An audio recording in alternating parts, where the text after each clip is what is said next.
नमस्कार दोस्तों, ओम नमः शिवाय। आप सभी का स्वागत है आपके अपने चैनल पर। दोस्तों, सावन का महीना चालू हो गया है और सावन भगवान भोलेनाथ को अति प्रिय है। ऐसे में सावन के महीना में जहाँ भी देखो चारों तरफ हरियाली ही हरियाली छा जाती है। भगवान भोलेनाथ की कृपा जो बनी रहती है। ऐसे में आज के वीडियो में हम हरियाली अमावस्या की खास कथा सुनेंगे, तो हमारे साथ बोलिए ओम गणपतये नमः। हरियाली अमावस्या की कथा के अनुसार कहा जाता है कि एक राजा की बहू ने एक दिन मिठाई चोरी करके खा ली और नाम एक चूहे को लगा दिया। यह बात जानकर चूहे को क्रोध आया और उसने तय किया कि एक दिन राजा के सामने सच लेकर ही आऊंगा। फिर क्या था, एक दिन राजा के यहाँ अतिथि पधारे और राजा के ही अतिथि कक्ष में सोए। चूहे ने रानी के वस्त्र ले जाकर अतिथि के पास रख दिए। प्रातः काल उठकर सभी लोग आपस में बात करने लगे कि छोटी रानी के कपड़े अतिथि के कमरे में मिले।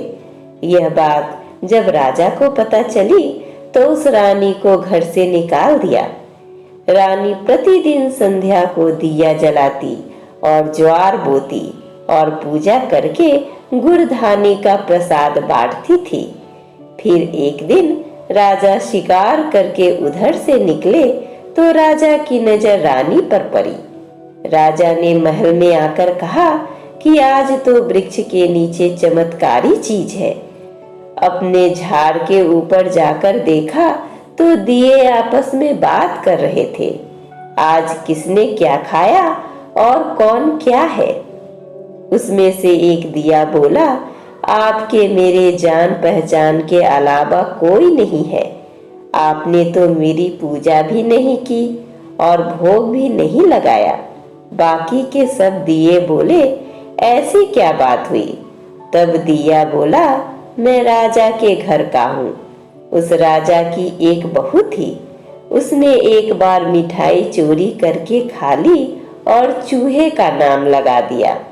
जब चूहे को क्रोध आया तो रानी के कपड़े अतिथि के कमरे में रख दिए और राजा ने रानी को घर से निकाल दिया। वो रोज मेरी पूजा करती थी, भोग लगाती थी। उसने रानी को आशीर्वाद दिया और कहा कि सुखी रहे। उसने आगे बताया कि रानी की मिठाई चोरी की वजह से चूहे ने रानी की साड़ी अतिथि के कमरे में रखी थी और बेकसूर रानी को सजा मिल गई।